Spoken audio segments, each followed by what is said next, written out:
네, 시청자 여러분 안녕하십니까. 오늘장 내일장 2부 순서를 이어가겠습니다. 자, 저희 프로그램, 여러분과 함께하는 프로그램입니다. 저희 프로그램 보시면서요, 궁금하신 점, 또 평소 종목이라든가 투자 전략에 대해서 궁금하신 점이 있으면 저희 프로그램에 출연하는 전문가분들께 질문을 주실 수 있습니다. 아래 번호 나가고 있죠. 013-3366-0110으로 문자를 주시면은 저희 전문가분들이 그에 맞는 최적의 답변을 최대한 많은 분들께 최대한 빨리 드리도록 하겠습니다.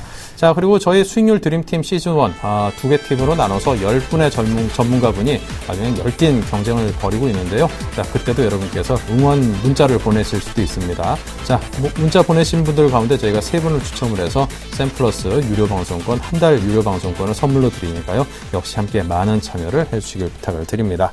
자, 오늘 우리 시장의 연중 최저치로 원달러 환율이 좀 저점이 붕괴됐다는 그런 소식이 들려왔습니다. 현대차의 실적 발표도 있었고요. 이제 본격적으로 좀 굵직굵직한 그런 기업들의 실적 발표가 이어질 텐데, 자, 이에 따라서 기업 주가의 희비도 함께 이루어질 것 같습니다. 저희와 함께 하시면서 최대한 빠른 정보를 받아보시면서 투자에 잘 활용을 해보시기 바랍니다. 자, 오늘 우리 시장, 양시장 모두 상승으로 마감을 했습니다. 지금 뭐 산뜻한데요, 분위기가. 시황센터의 박미라 앵커를 연결해 보겠습니다. 네, 시황센터입니다. 10월 24일 목요일장 마감했습니다. 주요 기업들의 실적이 발표되는 가운데 오늘 코스피 지수는 장중 내내 봉합권 내에서 움직였습니다. 중국 PMI 지표가 예상치를 상회하면서 긴축에 대한 우려도 줄었는데요. 코스피 종가부터 살펴보겠습니다. 오늘 코스피 지수는 6.73포인트 오른 2042.48포인트로 마감 지었습니다. 코스피는 오늘도 장중에는 상승과 하락을 반복했습니다. 하지만 오후장 들어서 반등적으로 무게를 더 실리면서 결국 오늘장 강보합권을 마감하며 2040선 회복하는 움직임 포착됐습니다. 수급 동향도 체크해보겠습니다.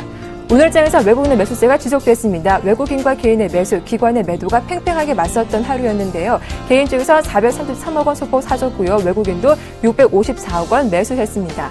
반면 기관 쪽에서 투신을 중심으로 1,139억 원 매도 우위로 오늘장 기록했습니다. 이어서 코스닥 마감 상황도 살펴보겠습니다. 하루 만에 코스닥 지수 반등하면서 530선을 힘겹게 회복했습니다. 오늘 코스닥 지수는 5.65포인트 상승한 531포인트로 마감 지었습니다. 코스닥 오늘도 전야 후 강의 모습이 나왔는데요. 오후장 들어서 반등폭 키워가면서 530선, 5일선마저 회복하는 움직임 나왔습니다. 수급 동향 체크해보겠습니다. 어제에서 매도했던 외국인이 오늘은 다시 매수로 돌아왔습니다. 외국인의 매수 규모는 389억 원이었고요. 기관도 소폭 5억 원 사주면서 마감 지었습니다. 반면 개인 쪽에서 매물이 나왔죠. 423억 원 매도 우위로 마감했습니다. 이어서 외환시장 마감 상황 살펴보겠습니다. 오늘 연저점 붕괴했던 원달러 환율은 외환 당국이 구두 개입에 나서면서 힘겹게 반등했습니다. 5원 20전 상승한 1,061원으로 오늘장 마감 지었습니다. 1,054원 50전이었던 지난 저점에서 20전 더 빠졌는데요. 오늘 장중 연저점은 1,054원 30전 기록했습니다. 이로써 외국인의 자금의 매수 강도와 매매 패턴에 어떤 변화가 가져올지 관심이 집중되고 있습니다. 자, 이어서 어닝시즌 맞아서 각 기업들의 실적이 발표되고 있는데요. 오늘 자동차 업종에 대해서 자세한 분석해드리겠습니다. 오늘 순서는 우리투자증권 투자전략팀 강현철 팀장과 함께하겠습니다. 안녕하세요. 네, 안녕하십니까. 네, 실적 살펴보기 전에 오늘 환율 문제가 상당히 심각합니다. 장중에는 연 저점을 기록하기도 했는데요. 이 환율의 하락 배경, 급락 배경 궁금하고요. 앞으로 수주에 시선은 어떻게 갖고 가시는지 그 의견도 들어보겠습니다. 일단 환율이 최근 한 2, 3개월 정도 이제 급격하게 이제 하락하는, 즉 평가 절상되는 모습을 보였습니다. 말씀하신 것처럼 장중에 한 1,055원대 깨지면서 상당히 좀 불안한 모습을 보이는데, 종가 현재로는 이제 정부가 약간 구두 개입을 좀 하면서 다소 좀 반등을 한 모습입니다. 환율이 사실 최근에 이렇게 많이 떨어지는 이유는 한국이 나쁜 게 아니고, 외국인들이 이제 최근에 한국에 대한 선호도가 높아지면서 외국인들이 이제 한국 주식을 많이 사고 있고요. 또 생각보다 이제 하반기에 들어서 수출이 잘 되면서 특히 10월달 수출이 금액 기준으로는 사상 최대가 될 수도 있다, 이런 내용들이 나오고 있어서 전체적으로는 이제 원화를, 즉 달러를 팔고 원화를 좀 가지려고 하는 의도들이 굉장히 좀 강한 모습이어서 최근에 이제 원달러 환율이 많이 떨어진 이면은 외국인이 한국물을 상당히 좀 선호하는 부분, 또 경기가 상대적으로 좋아지는 부분에 따른 것이지 시장이 나빠져서 환율이 떨어지고 있다, 이렇게 보실 필요는 없어 보입니다. 네. 자, 그렇다면 이어서 실적 문제 이야기를 해보겠습니다. 현대차가 오늘 오후 2시경에 실적을 발표했죠. 예상치에는 부합하는 모습을 기록하기도 했는데요. 작년보다 매출은 더 늘었지만 영업이익은 오히려 감소하는 모습을 보이기도 했습니다. 인건비 문제가 그 원인이라는 분석도 나오고 있고요. 오늘 발표된 실적 어떻게 보시는지 의견 부탁드리고요. 현대차 주가 흐름도 함께 전망해 주시죠. 일단 말씀하신 것처럼 이제 3, 4분기 실적을 발표를 했는데요. 그냥 예상 정도 나오지 않을까 싶었었는데, 사실 이제 가장 중요하게 봐야 되는 영업이익이 예상치를 좀 밑돈 것으로 보입니다. 순이익도 연결 기준으로 해서는 3% 정도밖에 안 나왔기 때문에, 일단은 양적 성장은 했지만, 질적으로는 이익을 좀 커버를 못했고, 앞에 얘기한 것처럼 이제 환율이 좀 굉장히 좀 가파르게 떨어져 있어서 향후 이익이 좀 더 훼손될 수 있지 않을까라는 거 우려감이 좀 큰 상태입니다. 다행히 이제 연말부터는 이제 신차가 나오기 때문에 신차에 대한 기대감이 좀 살아있을 수는 있지만 환율이 사실은 이제 수출주 특히 현대차한테는 좀 불안하게 움직일 가능성. 3, 4분기가 많이는 팔았지만은 이게 이익으로까지 가지 못했다면은 물론 이제 현대차에서 얘기한 것처럼 단순하게 어떤 임금 상승분을 단기간에 반영한 거라면은 일시적으로 끝날 수 있겠지만 연말까지 이런 부분이 회복이 안 됐을 때는 의구심이 커질 수 있어 보입니다. 네, 양적 성장은 성공했지만 질적으로 성장했다고 보기 좀 힘들다라는 분석 들어봤는데요. 자, 오늘에 이어서 내일은 기아차 실적도 발표합니다. 우리 현대차와 좀 같은 수준의 성적을 기대해 볼 수 있을까요? 기아차 이 실적 전망은 어떻게 보시는지요?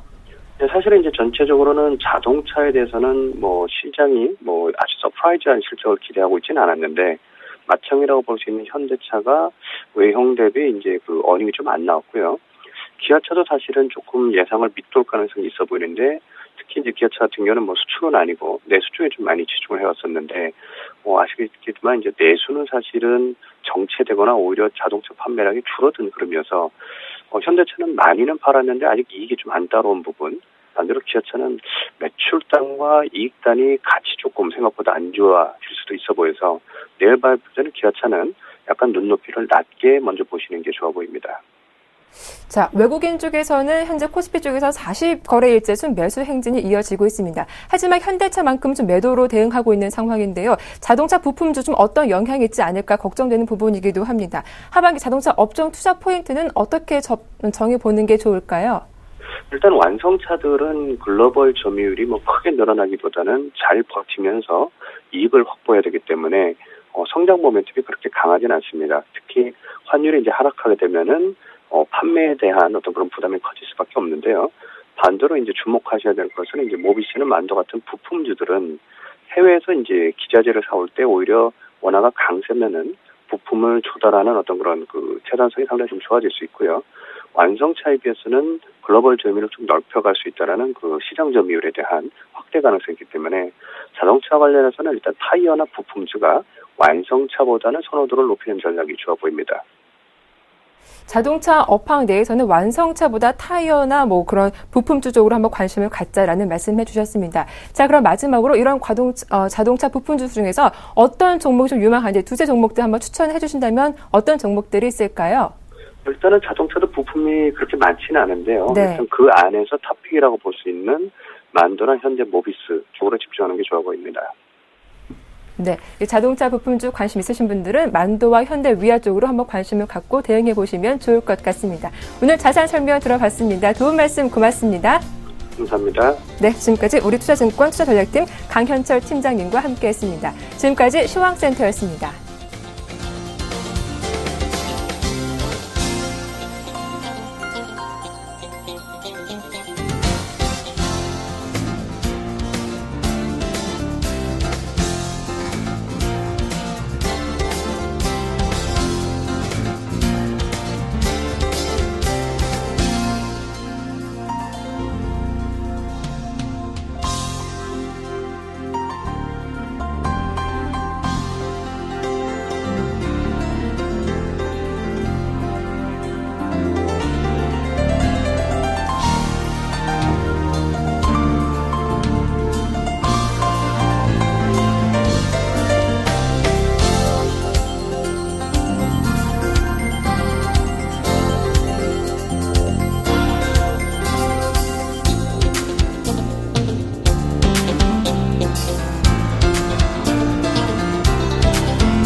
네, 계속해서 수익의 달인 수달 김선윤 대표와 함께하는 시간입니다. 수달금의 수익의 재구성입니다. 자, 먼저 목표 달성 포트 열어볼까요? 네, 지금 네 종목이 모두 수익을 목표를 달성을 했습니다. 특히나 금호타이어 15%, 동성화인텍이 7.3%로 훌쩍 뛰어 올랐습니다. 네, 윈스테크넷도 역시 목표가를 달성을 했습니다. 8.4%로 수익을 거두면서요. 지금 5종목이 모두 그냥 빵빵하게 나오고 있군요. 네, 자, 수달킴 대단합니다. 만나보겠습니다. 안녕하세요. 네, 반갑습니다. 수달킴의 수익의 재구성 시간입니다. 자, 손절한 것도 있습니다, 여러분. 하지만 손절은 제가 되게 짧게 가져갑니다. 그만큼 수익이 이제 가파르기 때문에 다들 수익 잘 나고 계실 겁니다. 잘만 따라오십시오. 제가 돈 벌어드리겠습니다. 약속합니다. 자, 오늘 뭐 장 어떻게 보셨나요? 코스닥이 1%까지 상승을 했고요. 코스피가 0.5% 상승을 합니다. 여러 가지 많은 이슈들이 있었는데요. 좀 전에 현대차 얘기도 좀 있었죠. 네, 현대차 실적 발표만 하는 날마다 꼭 빠진다는 거 참 아이러니합니다. 자, 여러 가지 이슈가 있었지만서도 항상 좀 궁금하신 점이 있으실 것 같아요. 저한테 이제 문자 주신 분들한테 제가 또 선물도 보내드렸습니다. 네, 어떤 선물이냐고요? 우리 전문 샘플러스 쪽에 전문가 한 달 이용권 드리기도 했는데요. 추첨을 통해서죠. 네, 한 달 이용권이지만서도 그래도 한번 같이 좀 참여해보시는 건 어떨지 않을까 좀 말씀을 드려봅니다. 그래서요, 항상 제가 서울경제 지키고 있으니까요. 여러분도 항상 궁금하신 점에 대해서는요, 다음 번호로 연락을 주십시오. 자, 013-3366-0110번으로 연락을 주십시오. 문자 고요. 지금 뭐 종목이나 여러 가지 상담하시죠. 모든 분야에 대해서 제가 최선을 다해서 아는 한 다 말씀드리도록 하겠습니다. 자, 그래서요, 한 종목이 들어왔습니다. 2235님께서 보내주셨어요. 원익 IPS를 보내주셨습니다. 8,680원에 40%를 들고 계신다고 합니다. 단기 향후 전망 궁금합니다. 자, 2235님, 원익 IPS 들고 계신 거 정말 축하드린다고 먼저 말씀을 드려볼게요. 오늘 제가 가지고 나온 수급 100점주 중에서 한 종목입니다. 자, 살펴보겠습니다. 자, 원익 IPS 오늘 수급이 어땠습니까? 오늘 수급이 외인들이 20만 주, 기간이 20만 주 이상 양매수를 보여줍니다. 최근에 계속적인 매수가 들어오는 종목인데요. 오늘은요, 정말 오랜만에 기타 법인을 제외하고 금융투자, 보험, 투신, 은행, 연기금, 기타 법인을 제외하고요. 기타 금융 등 대부분 모든 곳에서 매수가 좀 들어왔습니다. 차트 볼게요. 자, 어제 급락 이후에 제자리를 바로 찾아가 버리는 이런 아름다운 녀석을 만나요. 네, 괜찮습니다. 이 종목요, 아마 더 갈 것 같고요. 10,000원까지는 노려봅시다. 굉장히 좋은 종목 잘 보고 계시고, 제가 이 종목 잘 보고 있으니까요. 방송 보시다가 또 종목이 이상하다, 또 어떻게 더 가는데 팔까요? 궁금하시면요, 또 연락을 주십시오. 바로 또 상담해 드리도록 하겠습니다. 문자 주셔서 감사합니다. 자, 그래서 오늘 얘기를 좀 해볼게요. 오늘은 어떤 얘기를 드릴까 하냐면요, 이제 실적 시즌이 다가왔습니다. 이런 얘기를 드리고 싶어요. 실적보다는 수주입니다. 왜 이 이야기를 드리죠? 수주가 뭘까요? 실적보다는 수주. 실적이 좋아도, 실적이 안 좋아도 수주가 좋거나 판매량이 좋다, 이런 경우에는요, 주가가 올라간다는 말씀 드리고 싶어요. 아셨죠? 그게 바로 조선주를 가장 대표적으로 들 수 있을 것 같아요. 실적은 약간 불안하지만 수주 때문에 가는 겁니다. 아셨죠? 이런 포인트 놓치지 마시라고 제가 짧게 말씀을 드려봤습니다. 자, 바로 보겠습니다. 원익 IPS와 더불어서 수급 100점주 살펴보도록 하겠습니다. 자, 오늘 역시나 각가지 종목을 가지고 나왔는데요. 첫 번째 종목이 원익 IPS였어요. 그리고 NHN엔터, 현대글로비스, J콘텐트들이 삼천리 자전거를 가지고 나왔습니다. 자, 삼천리 자전거는 예전에 손절가를 터치했다가 좀 손절차를 하고 다시 좀 급등한 경향이 있는 아주 안타까운 종목 중에 하나인데요. 자, 먼저 원익 IPS부터 살펴보겠습니다. 아까 수급창 보셨죠? 길게 말씀은 안 드릴게요. 가져가십시오. 정말 좋은 종목이니까요. 제발 부탁드리는 것은 홀딩하시면 됩니다. 딴 말씀 드리지 않겠습니다. 자, 그 다음 종목으로는요, NHN 엔터테인먼트 바로 말씀드리겠습니다.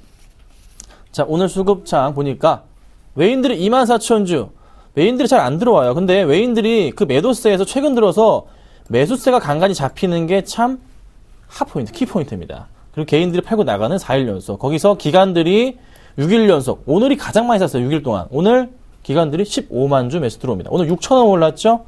자, 크게 급등하고 있는 차트가 나타나고 있습니다. 몇 번 가지고 나왔습니다. 매수하시라고 가지고 나왔어요. 그렇죠? 근데 제가 추천을 안 드렸을 뿐이지 좋다고 계속 말씀드렸습니다. 오늘 확실하게 보여주네요. 좀 더 갈 수 있다는 판단 드리고 싶습니다. 관심 가지셔야 되겠다고 말씀을 좀 드려볼게요. 자, 그 다음 종목으로는요. 대형주 들어갑니다. 현대글로비스입니다. 현대글로비스를 말씀드릴게요. 수급이 조금 좋았다 말씀드리겠는데 오늘 8%, 와, 8%로 마감을 하네요. 8.2%로 마감을 하네요. 어마어마합니다. 이 종목이. 수급 볼게요. 자, 수급 보면요. 뭐가 눈에 들어오십니까? 딱 눈에 들어오는 기간의 이 4만주인데 이 4만주가 어디서 들어왔냐면요. 투신권에서 들어왔다는 거예요. 자, 이 밑에 보세요. 투신권. 9월 말에 투신권이 강하게 들어올 때가 있었어요. 강하게 들어올 때 주가를 19만원에서 21만원 중반, 20만 5천원대 이상까지 상승을 시켜버렸습니다. 거의 얼마? 2만원을 올려버렸어요. 10% 올려버렸다고요. 투신권 다시 들어오고 있단 말이에요. 이제 아마 좀 더 상승 추세 이어가지 않을까라는 판단이 듭니다. 좀 더 크게 갈 것 같고요. 한 번 더 레벨업 할 수 있을 것도 같다는 생각이 드네요. 일단 수급으로 봤을 때는 그렇다. 좀 말씀을 드려볼게요. 자, 그 다음 종목은요. J 콘텐츠입니다. 자, 이 종목 탈도 많은 종목인데 자, 바닥을 일단 확인하고 상승을 주는 추세가 나와줬습니다. 수급이 오늘 궁금한데요. 수급 보겠습니다. 좋네요. 자, 수급 오늘 기간이 25만 주 매수가 들어옵니다. 25만 주인데 연기금은 계속 잘 들어왔어요. 여기 보시면 연기금이 새빨갛게 들어오고 있어요. 잘 들어왔는데요.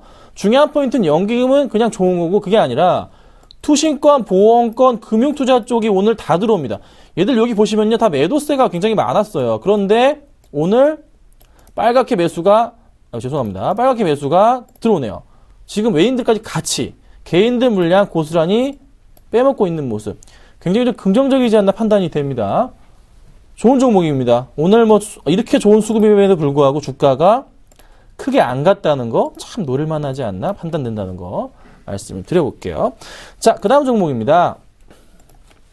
삼천리 자전거예요. 오늘 11%. 아, 많이 올랐어요. 오늘 11.18% 급등을 합니다. 네. 이게요, 이때 추천을 드렸었잖아요. 그리고 나서 손절 쳤단 말이에요. 너무나도 배가 아픈 종목인데 다시 가버리네요. 참 홀딩하고 계신 분들은 정말 축하드린다고 말씀 일단 드리고 싶어요. 자, 수급 보겠습니다. 와, 오늘 외인들이요 30만 주가 들어왔습니다. 30만 9천 주 외인들이 정말 강하게 매수가 들어왔습니다. 기관들도요 3만 6천 주. 기관들이요 3만 주 이상 사본 적이 언제입니까? 이때 9월 27일 이후 처음, 그리고 다시 처음 들어왔는데 외인들과 기관들이 이틀 연속 강매수를 보여주고 있다는 게 굉장히 좀 긍정적이지 않나 판단이 됩니다. 주가 오늘 그래서 급등을 하고 있는 모습이고요. 1차적인 반등, 2차적인 반등이기 때문에 좀 더 한 번 더 갈 수 있는 포인트. 하지만 내일장에서도 쉬어갈 수도 있는 가능성이 있지 않나. 만약에 오전장부터 치고 올라갈 경우에는요. 충분하게 한 19,000원 정도까지도 네, 가능성이 있지 않나 말씀을 드려보도록 하겠습니다. 자, 이렇게 5가지 종목 중에 한 종목을 추천할까 하는데요. 추천드리기 전에 상담이 들어왔겠죠? 그렇죠? 네. 자, 8829님께서 보내주셨습니다. 잉크테크를 가지고 계시대요. 잉크테크를 32,200원에 들고 계신데요. 40%, 32,200원이면요. 좀 수익권에 계시네요. 보니까. 이때쯤 매수를 하셨거나 이때 같아요. 수익권에 계신데 지금 계속 밀리다가 오늘 살짝 반등을 주는 모습이에요. 어떻게 좀 더 갈까에 대한 부분 상당히 궁금하실 것 같아요. 매도를 해야 되는지 굉장히 고민이 많으실 것 같습니다. 참 고민된 시기인 것 같아요. 저도 마찬가지로 그렇게 보는데 여기 보니까요. 기관들이 지금 계속 팔아주고 있어요. 기관들이 오늘도 되게 많이 팔았어요. 투신권부터 해가지고. 이게 지금 이렇게 진행되는 흐름은 좋지가 않은 거예요. 잘 매수가 들어와서 끌어올려졌잖아요. 그러다가 갑자기 매도세가 진행되잖아요. 그럼 비중을 줄이셔야 됩니다. 지금 당장이라도 좀 비중을 줄이셨으면 좋을 것 같아요. 만약에요, 내일장 보시는데요. 내일 이 종목이 오르질 못한다. 내일 만약에 파란불이 들어왔다. 그러면요. 부탁드리는 것은 비중 절반 줄이십시오. 아셨죠? 제발 부탁드릴게요. 자, 그 다음으로 이분만 볼게요. 9090님께서 대우증권 보내주셨습니다. 네, 방금 온 문자 정말 감사드립니다. 12,150원에 매수하고 계세요. 한참 전이죠. 12,150원이면 요때네요. 네, 올 초나 작년에 사신 것 같아요. 자, 다시 밑꼬리 아래 바닥권부터 해서 1차, 2차 반등 주고 있습니다. 골드크로스 보여주고 있고요. 지금 최근 들어서 증권주들 다시 살아나는 모습이긴 한데 증권주들이 좀 잘 가기 위해서는요. 정말 필요한 포인트가 뭘까요? 지금 연말에 구조조정 예측도 있고 실적도 안 좋단 말이에요. 증권주는 사실 하면 안 되는 종목입니다. 아직까지는요. 금융주 전반에 걸쳐서 약간 위험하기 때문에 조금 주의를 하셔야 돼요. 하지만 차트상의 흐름은 일단 양호합니다.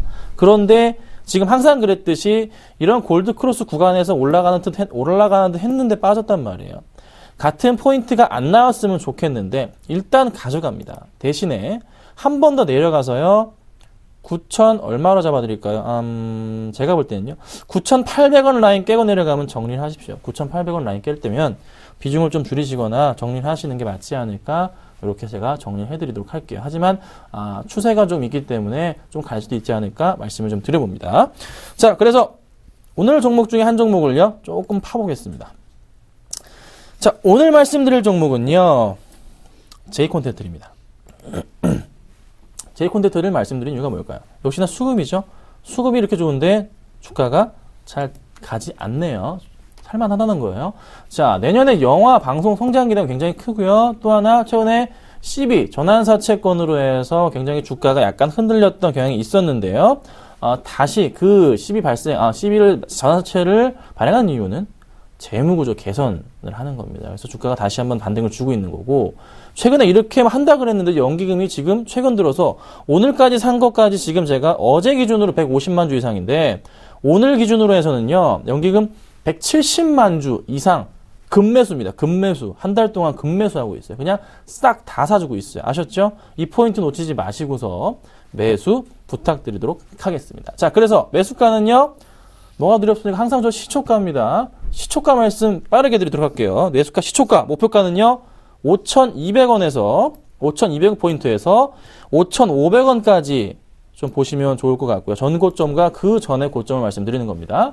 자, 그리고 손절가는 4,700원으로. 손절가 항상 짧게 잡죠? 손절가 짧게 잡으면서 수익 계속 내드립니다. 4,700원으로 대응하셨으면 좋겠습니다. 자, 오늘은 제가 J콘텐트리까지 말씀을 드렸고요. 소다이킹 물러가도록 하겠습니다. 감사합니다.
네, 계속해서 수익률 드림팀 시즌1을 진행을 하겠습니다. 첫머리 말씀드린 것처럼 여러분께서 응원 문자로 오늘 출연하신 전문가분들께 또 응원을 하실 수도 있습니다. 013-3366-0110으로 많은 참여를 해주시길 바랍니다. 자, 먼저 10월달 들어서 3주차 수익률 현황을 열어볼까요? 네, 지금 수익률 왕 좋습니다. 내일장팀 19.8%로 지금 20% 가까운 수익을 거두면서 오늘장팀이 거의 게임이 지금 안 되는 그 간격을 지금 벌리면서 쫙 벌려 버렸는데요. 오늘장팀 좀 분발을 해야겠다 싶은 생각이 들고요. 물론 예병군, 정태근, 정재훈 세 분 전문가께서 5%, 3%, 1% 정도의 수익을 거두면서 선전을 해주긴 합니다만, 지금 정승현 과장의 종근당이 11.2%로 목표가 될 달성, 정동훈 전문가, 그리고 박효진 전문가, 박재우 전문가 등등 뭐 거의 모든 전문가분들이 김선윤 대표 뭐죠? 중간에 끼어가지고 파랗게 질려 있겠는데 지금 얼굴이 김선윤 멘토만이 지금 소폭입니다. 뭐 한 2% 정도 손실은 뭐 그냥 눈 감고 지나가죠. 뭐 이렇게 해서 전반적으로 내일장팀 짱짱하게 잘 달려주고 있습니다. 네, 자, 10월 4주차에서도 역시 6.8% 수익으로 내일장 팀이 아주 크게 리드를 하고 있습니다. 박재우 전문가의 6.2% 수익.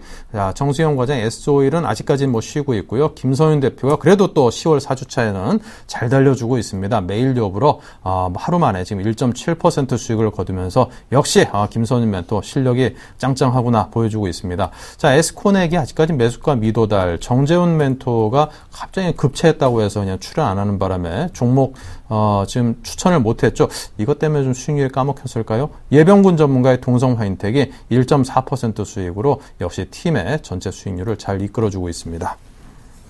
네, 자 이렇게 해서 양 팀의 수익률 점검을 해봤습니다. 내일장 팀이 아직까지는 압도적으로 잘 이끌어주고 있습니다. 자, 오늘 함께해 주실 두 분은요. 자, 골든 이글 투자자문의 정태근 팀장께서 오늘장 팀을 대표해서 또 JB스탁의 박효진 전문가께서 내일장 팀을 대표해서 또 출전을 하시겠습니다. 어서 들어오십시오. 네, 반갑습니다. 안녕하세요. 네. 자, 그럼 두 분의 전문가 어떤 종목을 가지고 오셨는지 추천 종목부터 볼까요? 네, 정태훈 전문가는 지금 정태훈 팀장께서는 자 비트컴퓨터를 갖고 오셨습니다. 야, 이거 2000년대 그 코스닥 열풍이 무지하게 뜨거울 때 비트컴퓨터 뭐 의료 관련해서 그 소프트웨어라고 그래. 하여튼 뭐 의료 관련 프로그램 해가지고 비트컴퓨터, 메디다스에서 뭐 굉장히 짱짱했던 종목들이죠. 그 비트컴퓨터 아직까지도 이렇게 건재하고 있습니다. 자, 박효인 전문가는 메타바이오메드를 또 가지고 오셨네요. 네, 자 정태근 팀장께서 비트컴퓨터 가지고 오셨습니다. 옛날에 코스닥 열풍 불 때 비트컴퓨터 참 많이 봤었는데. 예. 예. 성과 때도 상당히 많이 봤었죠. 그러니까요. 예. 저도 그때 그 의료 병원에서 쓰는 그 이게 이게 프로그램이라 해가지고 네. 메디다스라는 그 종목 샀는데 그냥 10,000원에 산 게 막 쭉쭉쭉 오르더니 이게 막 6만 원까지 올라가지고 그때 뭐 한 6배 막 이렇게 막 벌었던 기억이 나거든요. 비트컴퓨터도 역시 기억에 남습니다. 어떤 점이 좋습니까, 지금? 네. 일단 뭐 비트컴퓨터 같은 경우에 뭐 결론은 하나입니다. 원격 진료, 요 기대감 때문에 가져왔다고 좀 보시면 될 것 같은데, 자, 그, 지난 정권 같은 경우에 우리가 잘 알시피 대표적인 테마가 자전거, 그리고 원자력인 거 잘 아실 겁니다. 그리고 이번 정권 넘어오게 되면서 누가 보다도 일자리, 그리고 바이오라는 부분 잘 알고 계실 것 같고요. 자, 그래서 뭐, 이런 부분들을 볼 때, 일단 바이오 섹터에서 그럼 어떤 부분을 접근할 것인가, 그런 부분도 좀 중요할 것 같은데요.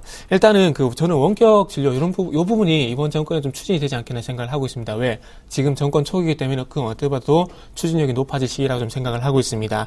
자, 진영 장관이 사퇴하고 난 이후에 그 원격 진료에 대한 얘기가 조금 사그라들었었는데, 최근에 그 현 부총리가 다시 한번 원격 진료에 대한 얘기를 하게 되면서 다시 한번 뜨거운 감자로 떠올랐습니다. 그래서, 일단 12월 달에 그 4차 투자 활성화 대책이 나오게 되면은 이 부분에 대해서 의료 분야에 대한 어떤 규제가 완화가 될 가능성이 상당히 높다는 얘기가 나오고 있는데요.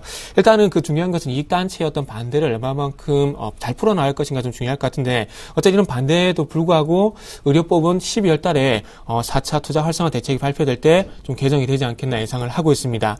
자, 근데 제가 여기에 조금 개정이 될 것을 현재 예측을 한 이유가 한 가지 한번 예를 좀 들어보게 된다면 이런 부분이에요. 예전에 편의점에 구급약을 판다는 얘기가 나왔을 때 그 약사에서 반대가 상당히 좀 심했습니다. 반대 심했는데 결국에는 그 약사의 반대도 불구하고 편의점에 지금 현재 구급약이 비치가 돼 있죠. 그리고 중요한 것은 편의점에 구급약이 비치가 되고 나니 어떤 사고도 나지 않고 있고 원활하게 지금 현재 운영이 되고 있다는 겁니다. 그래서 이런 사례들을 한번 들어보게 된다면은 일단은 원격 진료했을 경우 어떤 부작용에 대한 얘기가 상당히 많이 나오고 있는데, 그런 부분들에 대해서 조금 일시적인, 우려감으로 좀 제기가 될 가능성이 끝나지 않겠나 생각을 하고 있습니다. 그래서 정권 초기이기 때문에, 이런 의료법 개정도 추진할 가능성도 상당히 높다고 좀 현재 생각을 하고 있고요. 그래서 저는 어쨌든 원격 진료, 이런 부분들이 추진이 될 가능성에 대해서 저는 높다고 현재 생각을 하고 있습니다. 자, 이게 원격 진료 간단하게 말씀드리면은, 그 스마트폰 많이 사용하시는데, 스마트폰을 통해서 의사와 화상, 통화를 하게 되면서 그의 어떤 증상에 대한 얘기들, 그리고 최근에 모바일 헬스케어 기능이 상당히 많이 부착이 되고 있는데 그 기능들을 통해서 어떤 진단도 할 수가 있고요. 그래서 이런 부분들에 대해서 의사와 어떤 화상 진료 후에 스마트폰, 소위 말하는 앱이라 그러죠. 앱으로 어떤 진단 사라지는 부분, 처방전 이런 걸 내려받은 다음에 바로 약국으로 갈 수 있는 그런 시스템이라고 보시면 될 것 같습니다. 자, 그리고 최근에 좀 전에 말씀드렸던 모바일 헬스케어에 대한 어떤 기능들이 현재 트렌드를 잡아가고 있습니다. 그렇기 때문에 향후에 구글 글래스에도 모바일 헬스케어 기능이 탑재가 될 것이라는 얘기가 나오는데 원격 진료 얘기도 조금씩 나오고 있고요. 그래서 전세적인 트렌드이기 때문에 IT 강국인 우리나라도 조금 따라가지 않겠나 생각을 하고 있습니다. 그래서 어쨌든 건강관리 앱 그리고 모바일 헬스케어 기기를 출시 트렌드와 이런 부분들을 어떤 주요 이슈로 좀 잡아보도록 하겠습니다. 네, 알겠습니다. 자, 이렇게 해서 비트컴퓨터에 대해서 정확히 3분에 걸쳐서 이 종목에 대해서 들어봤습니다. 자, 여러분께서 종목 등에 대해서 궁금하신 점이 있으면요, 013-3366-0110으로 문자를 주시기 바랍니다. 또 잠시 후 진격의 내일장 이상노 멘토께서 그에 대한 답을 드리고자 준비하고 계십니다. 자, 비트컴퓨터 가격은요. 네, 뭘 깜짝 놀라십니까? 잘못한 거 있으십니까? 제가 잠시 딴성 부리고 있어가지고요. 네. 일단 비트컴퓨터 같은 경우에, 자, 가격이 가장 중요하겠죠. 가격을 한번 짚어보게 된다면, 오늘 4,625원에 좀 가격이, 마무리가 됐는데, 저는 일단 4,400원에서 일단 4,700원 구간 요 사이에 한번 말씀드려보고 싶어요. 그래서 저는 오늘 종가 쪽보다 내일 쪽에서 좀 조정이 예상이 되고 있는데, 일단 구체적으로 말씀드린다면은 4,500원 아래 구간에 내역이 되면은 저는 매수를 한번 해보자. 이렇게 말씀드려보고 싶고요. 그리고 목표가 같은 경우에는 좀 높게 잡았습니다. 5,500원에 설정을 하고요. 손절가 같은 경우에는 일단은 4,150원에 설정을 하고 한번 대응을 해보도록 하겠습니다. 손절가하고요. 목표가 좀 넉넉하게 잡았기 때문에 조금 느긋하게 좀 잡아보셔도 괜찮지 않겠나 이렇게 말씀드리겠습니다. 네. 자, 비트컴퓨터에 대해서 들어봤고요. 자, 계속해서 약간 비슷한 공통점이 있는 오늘 두 종목의 격돌입니다. 자, 메타바이오메드 스키업 설명 듣겠습니다. 네, 저는 메타바이오메드 종목을 가지고 나왔는데요. 지금 시장에서 바이오 사업을 영위하고 있는 그 회사에 대해서 투자자분들이 굉장히 관심을 많이 가지고 있습니다. 하지만 좀 실적을 봤을 때 좀 실속을 차리고 있는 기업은 몇 개가 되지가 않죠. 하지만 저는 관련 업종에서도 차후에도 말씀을 드리겠지만 정책적인 수혜도 볼 수가 있을 것 같고 바이오 사업을 영위함에도 불구하고 안정적인 매출을 좀 내주고 있는 종목을 선택을 했다 보니까 좀 메타바이오메드 종목을 가지고 나올 수가 있었는데 이 종목은 의료기기와 치과용 장비를 제조하는 업체입니다. 지금 대표적인 업체가 봉합 원사와 치과용 충전재인데요. 이 봉합 원사 같은 경우에는 수술을 하고 이제 상처를 아물게 하기 위해서 꿰매는 작업을 하는데 그 실을 의사분들이 따로 제거를 하지 않아도 몸속에서 화학적인 반응을 이용을 해서 자연스럽게 또 몸속에 몸 체내 안에서 사라지는 그런 실을 만들고 있고 또 치과용 충전재라고 해서 좀 치과 가시면은 좀 굉음을 내는 무서운 기기 좀 뾰족한 그런 기기들을 만들고 있는 회사인데 지금 아무래도 급속하게 고령화가 진행이 되다 보니까 의료기기에 대한 수요는 계속적으로 증가를 할 수가 있다는 것입니다. 그로 인해서 수혜를 좀 볼 수 있을 것 같고요. 무엇보다도 말씀드리고 싶은 것은 바로 기술력이라는 거죠. 세계적으로도 기술력을 인정을 받고 있는데 대표 제품인 봉합 원사 같은 경우에는 메타바이오메드와 국내 삼양사를 좀 포함을 해서 세계적으로도 7개 회사밖에 만들 수가 없습니다. 그리고 치과용 충전재 같은 경우에도요. 세계 시장 점유율 18% 정도를 차지를 하면서 거의 기술력 쪽에서는 탑 클래스에서 좀 위치를 하고 있다는 점 제가 말씀을 드리고 싶고 아무래도 업황이 국내 시장은 좀 작습니다. 그래서 해외 쪽으로 공략을 많이 해봐야 될 것 같은데 중국 최대 봉합사인 상해 푸동 금안이라는 회사와 함께 합작사를 설립을 했습니다. 그래서 중국 쪽으로도 시장을 넓히려는 움직임을 보여주고 있고요. 그러므로 인해서 15년부터 생산이 될 건데 매년 25억 원의 매출이 기대가 되고 있다는 것입니다. 관련 있게 조금 보셨으면 좋겠고 이로 인해 또 이거 말고도요. 신사업을 통해서 사업을 또 다각화를 하고 있는데 통신 장비 수리업체인 베가텍을 인수를 함으로 해서 작년 4월에 인수를 했는데 올해 매출 부분에서도 좀 기여를 해준 감이 있습니다. 그래서 이 부분도 관심 있게 보시면 좋을 것 같고요. 신제품도 올 하반기에 나옵니다. 올 하반기에 고기능 내시경을 출시를 하는데 화질 의학적인 측면에서뿐만 아니고 간단한 수술까지도 할 수 있다는 내시경이 출시가 될 거고요. 지금 혈관 문압기라는 것이 혈관과 혈관을 이어주는 그러한 기계들도 연구를 하고 있는데 5년 정도 진행이 되었고 2, 3년 뒤에는 상용화가 될 것이라고 나와주고 있습니다. 수술 시간을 단축을 시킬 수가 있을 거고요. 그리고 관련해서도 아무래도 심혈관 질환으로 인해서 또 사망 1위에 사망 좀 하는 그 이유가 관련되다 보니까 시장을 또 잘 선점을 한 면이 있습니다. 그리고 앞서서 말씀을 드렸지만 오는 12월에 4차 투자 활성화 대책에서 바이오에 관한 지원을 포함을 하고 있는 것도 동종목이 수혜를 받을 수 있다고 말씀드립니다. 네, 자, 현 정부 들어서 이제 바이오, 의료 부문 이런 쪽에 대해서 정부가 상당히 정책적으로 포커싱을 맞추고 있고요. 그러면 삼성그룹에서도 앞으로 새로운 또 먹거리, 신성장 동력으로 의료, 바이오 이런 쪽에 굉장히 또 많은 관심을 기울이고 있다고 하니까 이 분야에 대해서 아주 두루두루 넓은 성장이 기대해볼 만하지 않을까 그런 생각을 해봅니다. 자, 그럼 각자 서로 종목에 대한 검증을 해보기 전에 가격에 대해서 들어보겠습니다. 네, 저는 메타바이오메드 오늘 종가 21선 부근까지 좀 눌림목이 나왔는데 종가인 3,615원 이 가격으로 매수를 좀 시도를 하겠습니다. 그리고 예전부터 11년부터 해서 상승 추세 이어오고 있는데 121선만은 좀 이탈을 하지 않았기 때문에 손절가는 121선 부근인 3,400원 설정을 해드리겠고요. 그리고 1차적인 목표가는 최고점이었던 4,200원 좀 바라보고 포트에 편입시키도록 하겠습니다. 네, 알겠습니다. 자, 이렇게 각자 자기가 들고 나온 종목에 대해서 소개를 했는데요. 서로가 또 상대방 종목을 보기엔 좀 탐탁지 않은 부분이 또 있을 수도 있겠다 싶습니다. 서로에 대한 또 공방과 검증을 해보겠습니다. 먼저 박효인 전문가께서 비트컴퓨터에 대해서 여쭤보고 싶은 점이라면요.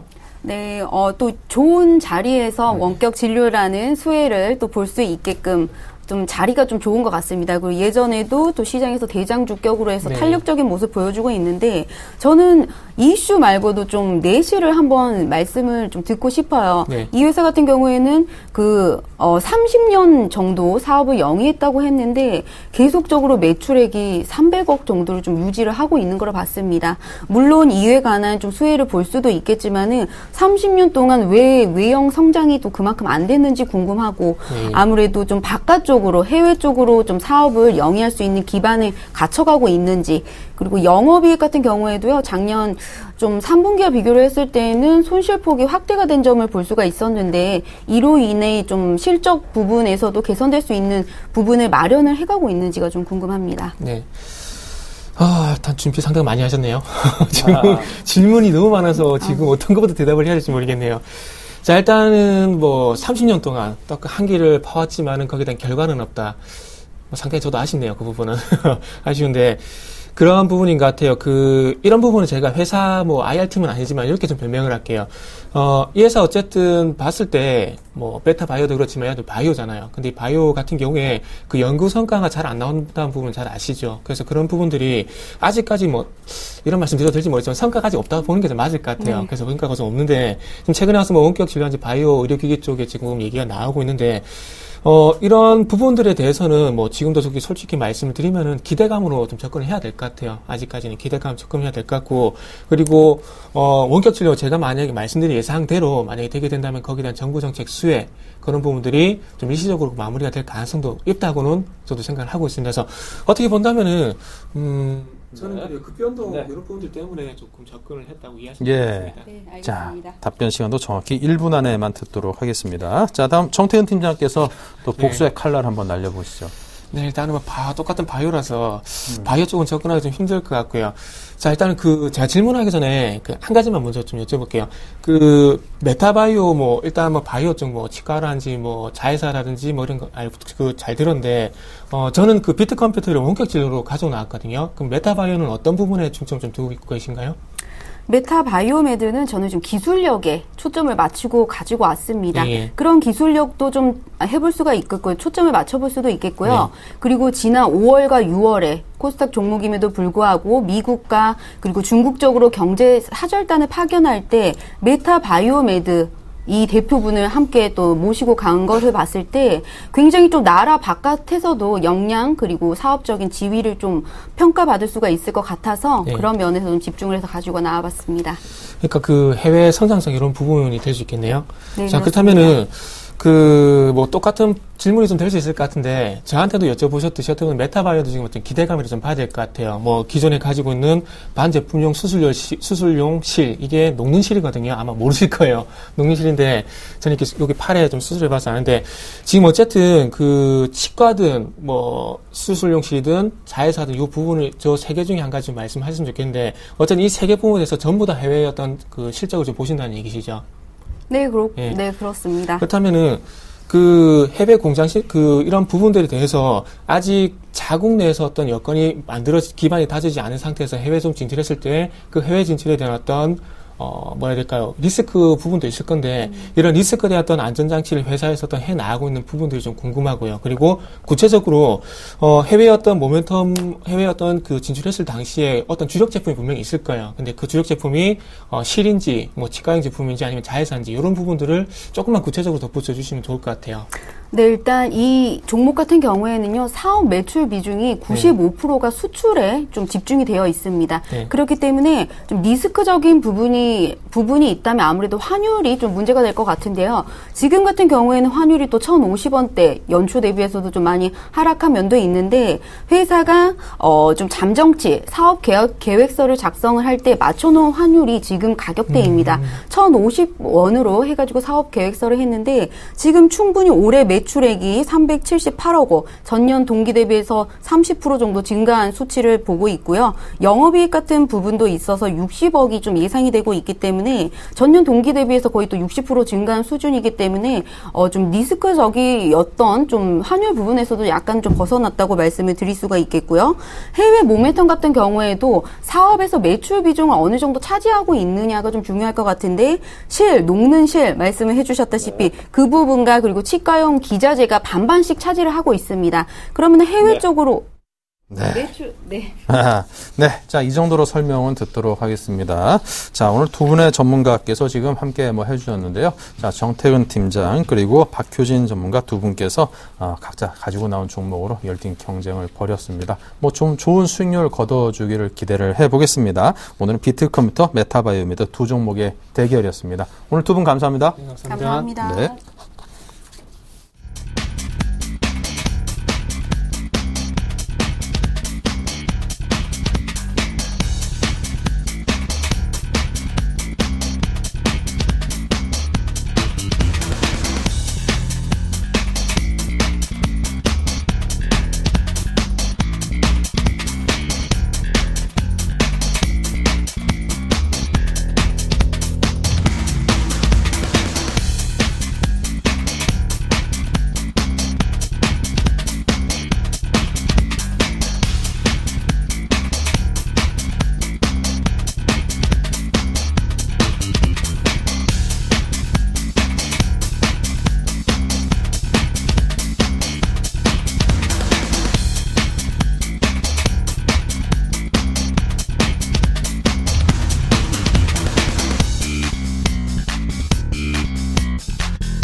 네, 자, 계속해서 이상로의 진격의 내일장 코너를 이어가겠습니다. 자, 10월 4주차 어제 벌써 목표 수익률 5%를 조기에 달성에 성공했기 때문에 오늘 또 새롭게 5% 수익률을 목표로 달려주실 겁니다.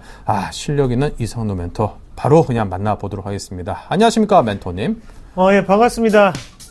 오늘 하루 어떻게 보내셨습니까? 이상로입니다. 오늘 생각보다 좀 늦은 시간에 만나게 됐는데요. 그만큼 오래 기다린 만큼 제가 더욱더 풍성한 종목군들로 시청자분들을 만나도록 하고요. 일단 먼저 종목 상담부터 한 개 받아보고 넘어가도록 하겠습니다. 6899님이 보내신 건데요. 에스코텍인가요? 에스코넥이네요. 에스코넥 1,700원에 10%를 매수를 했습니다. 앞으로의 전망 부탁드릴게요. 이렇게 문자가 오셨습니다. 에스코넥. 자, 이런 분들은 뭐가 필요한지 제가 단답형으로 말씀을 좀 드릴게요. 마인드가 먼저 안정이 되셔야 됩니다. 제가 볼 때는 1710원이면 같이 한번 차트 볼게요. 어제 오늘 중에 하루 지금 됐거든요. 매수를. 그날 말고는 1710원이 올라온 때가 없었죠. 그렇게 본다면 지금 이렇게 문자 보내신 6899님은 가장 필요한 거는 마인드 컨트롤이 아닌가, 그렇게 좀 말씀을 드리겠습니다. 일단은 수익을 내기 위해서는 가장 필요한 거는요, 물론 타이밍도 중요하겠지만 그런 타이밍보다도 일단 자기 마음이 어느 정도 안정이 돼야 되거든요. 거기에 대해서 지금 사고 난 다음에 곧장 묻는다는 것은 이분의 정서적인 불안정 상태가 지속되고 있는지 그 여부가 좀 더 중요한 부분이 아닌가, 그렇게 좀 말씀을 드리겠습니다. 그래서 6899님 힘내세요. 가겠죠. 조금 더 여유를 가지시고 접근하시는 게 좀 더 좋지 않을까, 그렇게 좀 말씀을 드리겠고요. 그 다음에 9823님이 문자 한 개 또 오셨는데 GKL에 대해서 물어보셨습니다. 32,700원에 매수를 했습니다. 20%를 샀고요. 매도 가격은 얼마를 하면 좋을까요? 라고 물어보셨는데요. 같이 한번 보도록 하겠습니다. 일단 GKL 같은 경우에 3분기 실적, 긍정적인 실적이 어느 정도 나타날 전망이고, GKL이 2등 주식입니다. 1등 주식은 바로 파라다이스겠죠. 파라다이스가 좀 더 좋은 모습을 보이고 있고, 거기에 대해서 GKL은 좀 따라가는 그런 추세를 보이고 있습니다. 제가 보는 관점으로는 현재 같은 경우에는 신고가 패턴이거든요. 신고가 패턴이 나타나는 종목군들은 섣불리 목표가를 어느 정도 잡기 전에 자기만의 목표치를 좀 더 세우는 게 좋을 것 같습니다. 그래서 제가 손절가를 좀 더 상향시켜서 손절가만 말씀을 좀 드린다면, 지금 하단에 보이는 36,000원짜리가 보일 거예요. 그래서 이 가격대가 이 정도가 될 것 같은데요. 36,000원까지는 내려올 수 있겠다라는 생각을 하고 좀 더 홀딩 하시는 전략이 좀 좋습니다. 대신 신고가를 나타내고 있는 그런 상태이기 때문에 우리가 좀 더 길게 가지고 가시고 좀 더 스윙적으로, 그리고 자기만의 목표가를 만드는 게 좀 더 유리하지 않을까, 그렇게 좀 말씀을 드릴게요. 어차피 9823님 계좌에 찍히는 게 바로 정말 수익률입니다. 제가 어떻게 말씀을 드릴 수 없기 때문에 자기만의 의지로 좀 더 목표가를 높게 잡으시고 대신 손절가만 하단에 36,000원으로 상향 조정을 해드리겠습니다. 그러면 종목 검색을 통해서 오늘 어떤 종목군들이 우리의 눈에 들어왔는지 한번 알아보도록 하겠습니다. 같이 한번 좀 볼게요. 자, 종목들 한번 찾아보겠습니다. 자, 오늘도 많은 종목군들이 눈에 띄는데요. TLI가 오랜만에 또 13%대 급등세를 좀 나타내는 모습이었고요. 그리고 뭐 여러 가지 종목 많습니다. 삼천리 자전거도 눈에 띄고요. 한번 내려볼게요. 한솔재지 눈에 띄고, 한솔재지부터 한 개씩 차근차근히 보겠습니다. 오랜만에 급등하는 패턴이 나왔죠. 그래서 오랜만에 이렇게 크게 드는 모습이고, 하단에 보시면 거래량도 상당 부분 붙은 모습을 보실 수가 있을 거예요. 그럼 여기에서 우리가 쉽게 판단을 한다는 부분은 박스권을 돌파하고 난 다음에 올라가는 차트구나 라고 보실 수 있겠습니다. 하지만 중요한 부분은 지금 현재 자리 같은 경우에는 우리가 좀 생각을 하셔야 되는 게요, 여기서는 박스권을 지금 돌파하는 그런 모습이 나타나고 있지만 앞에서는 이게 지지 구간이었다는 거죠. 그러면 지지와 돌파 간에 지금은 어느 정도의 보합권 움직임이 나타나고 있습니다. 이럴 때는 뭘 우리가 체크해서 보셔야 되느냐, 바로 양봉의 형태를 좀 더 보셔야겠죠. 오늘은 일단은 양봉이 크게 올라왔습니다. 하지만 내일 같은 경우에 어떤 양봉이 올라올지를 한 번 더 살펴보셔야 된다는 거죠. 만약에 음봉이 여기에서 크게 다시 한 번 더 하단으로 이렇게 떨어진다고 하면 그때는 음의 세력이 강하다고 좀 판단을 하셔야 될 것 같아요. 그래서 이 지점 12,200원 이 지점이 다시 한 번 더 지지가 굳건하게 나타날 때가 우리가 정령 매수를 해야 될 때가 아닌가, 그렇게 좀 말씀을 드리겠습니다. 그래서 지금 한솔재지 같은 경우에는 차트 점수로는 80점 드리겠고요. 그리고 가치 점수 30점, 그리고 업황 테마 점수 40점 드리도록 하겠습니다. 다음 종목 넘어가서 또 같이 보도록 하겠습니다. 로엔도 오랜만에 큰 폭의 상승을 좀 보였는데요. 한번 같이 볼게요. 장중에는 더욱더 크게 올랐었군요. 그래서 10%대까지 오르는, 12%대까지 오르는 모습이었고, 로엔 같은 경우에도 한번 말씀을 드렸던 기억이 나네요. 로엔의 적정 주가는 하단에 13,700원대입니다. 13,700원대가 가장 중요한 가격대고, 거기에 대해서 1차적으로 오버히팅을 생각을 해본다면 14,500원 정도가 나오겠죠. 그래서 이 가격대 두 가지를 지금 돌파하고 올라가는 모습이기 때문에 제가 보는 시각으로는 추가적인 상승 기조가 좀 더 이어지지 않을까, 그렇게 보는 시각입니다. 그래서 지금 현재 같은 경우에는 가격대를 보시면 이 가격대가 지지가 한 번 더 넣을 수 있는 확률이 높습니다. 그래서 추가적인 상승세를 우리가 지금은 따라가셔도 무방한 자리라고 말씀을 좀 드릴게요. 이렇게 올랐던 가장 큰 이유는 바로 아이유가 컴백을 하면서 어느 정도는 지금 언론 자체가 아이유를 조명하고 있다는 거죠. 그래서 4분기 실적에 대한 기대감이 작용할 수 있는 구간이라고 판단하시면 좋을 것 같고, 현재 같은 경우에 차트 점수 70점, 그리고 가치 점수 70점, 그리고 업황 테마 점수 50점 드리도록 하겠습니다. 또 다음 종목 한번 같이 보겠습니다.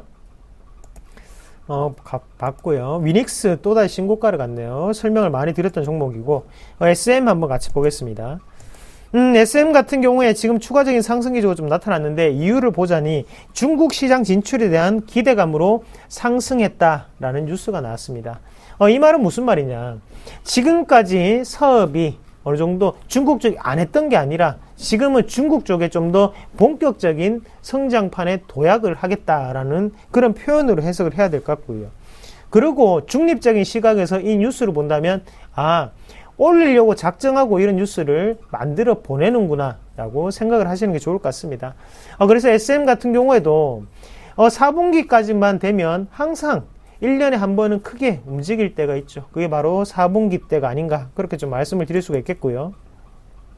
1년 동안 상당히 힘든 게 바로 SM이었습니다. 하지만 지금은 하단을 어느 정도 다지고 난 다음에 앞에 있던 이런 악성 물량 자체를 소화하는 과정이구나 라고 좀 더 판단하시면 좋을 것 같고요. 내일이 더 중요합니다. 오늘 일단 양봉이 나왔지만 내일은 거래량이 좀 더 붙으면서 추가적인 상승 기조라든지 아니면 도치 모양이 형성될 때 좀 더 갈 수 있는 흐름이 나타날 수 있다. 그래서 이런 종목군은 이렇게 크게 오른다기보다는 옆으로 횡보를 하면서 다음 기회를 한 번 더 보는 그런 전략이 필요하다고 말씀을 드릴게요. 그만큼 한 번만에 뚫기는 상당히 힘든 그런 악성 매물의 자리라는 거 기억을 하시고요. 그래서 차트 점수 같은 경우는 아직까지 저항 구간이 많이 남아있기 때문에 40점, 그리고 가치 점수 40점, 그리고 업황 테마 점수 50점, 이것도 저것도 아니다, 그렇게 말씀을 드리겠습니다. 그 다음 종목도 한번 같이 보겠습니다. 여러 가지 종목들 많은데, 영흥철강 오랜만에 올라왔는데 한번 같이 보도록 하겠습니다. 제가 고민을 많이 했습니다. 영흥철강이 모습이 상당히 좋아 보인다라는 생각을 상당히 많이 했었는데요. 최근 들어 철강 업종이 조금 달라지고 있다는 분위기를 느끼셔야 될 것 같아요. 그리고 지금 영흥철강 같은 경우에는 세와 통운과의 합병 효과와 대주주가 장내 매수를 꾸준히 한다는 게 이슈가 된다는 거죠. 그 두 가지 이슈가 있으면서 긍정적인 호재로 받아들일 수 있는 그런 분위기가 나타나고 있습니다.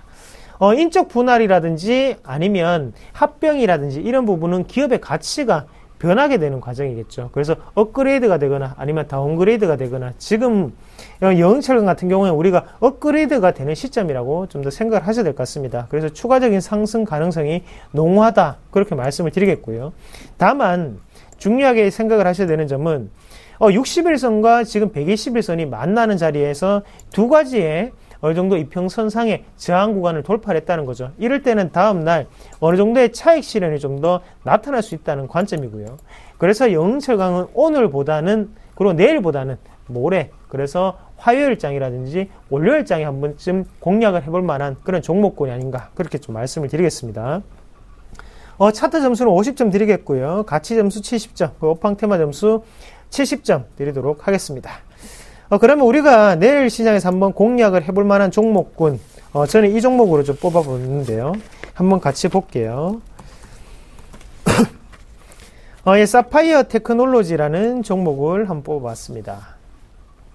사파이어 테크놀로지 같은 경우에 지금 44,000원, 오늘 4%대 급락세가 좀 나오는 종목군이었고, 안에 내용을 본다면 일단 애플의 긍정적인 분위기가 불구하고 지금 주가가 하락이 지속되고 있다는 점 우리가 보실 필요가 있겠죠. 그리고 한 가지 더 말씀을 드린다면 사파이어 인것에 대해서 어느 정도 업황 바닥에 확인되는 분위기이기 때문에 그런 업황 회복 속도 자체가 사파이어 테크놀로지에도 좀 더 나타나지 않을까라고 생각하는 시점이고요. 그리고 4분기에 우리가 어느 정도 경기 민감 업종에 대한 관심을 좀 가지셔야 될 때라고 말씀을 좀 드리겠습니다. 지금 최근에 미국 시장을 이끌고 있는 종목군들이 바로 경기 민감주죠. 소비재는 지금 바닥권의 움직임 보이고 있습니다. 그리고 금융주 같은 경우에도 오늘 유럽의 스트레스 테스트를 본격적으로 행사하겠다라는 소식에 의해서 하락 마감을 했다는 거죠. 그러면 지금 남아서 시장을 이끌 수 있는 것은 다시 한 번 더 소비 시즌에 맞춰서 경기 민감주들이 아닐까 그렇게 좀 보는 시각이고요. 사파이어 테크놀로지, 애플 효과와 더불어 추가적인 상승 기조가 좀 더 이어진다 그렇게 좀 더 생각을 해보겠습니다. 그래서 오늘의 낙폭은 이유 없는 낙폭이었기 때문에 내일 한번 공략을 해보도록 할게요. 차트 점수 같은 경우에는 제가 좋아하는 차트죠. 90점, 그리고 가치 점수 30점, 그리고 업황 테마 점수 60점 드리겠고, 매수가는요, 시초가 그냥 들어가겠습니다. 시초가에 들어가시고 1차 목표가는 46,000원, 그리고 손절가는 43,000원 제시해 드리겠습니다. 오늘 상당히 바쁘게 달려왔습니다. 시간도 부족했고 대신에 종목 상담도 짧게 좀 말씀을 드릴 것 같은데요. 중요한 거는 내일 어떻게 수익을 내느냐겠죠. 그래서 내일 이렇게 말씀드린 종목군 다시 한 번 더 살펴보시고 이 종목은 나랑 좀 더 맞네. 그리고 이 종목은 나랑 좀 더 좀 안 좋다라는 판단 같이 한번 해보시고요. 그래서 저를 참고 자료로 좀 더 많이 이용해 주셨으면 좀 좋을 것 같아요. 자, 내일 시장도 우리가 화이팅 하면서 내일도 수익률의 상상은 또 계속된다는 점 꼭 한 번 더 기억을 하시기 바라겠습니다. 사파이어 테크놀로지 진격 앞으로.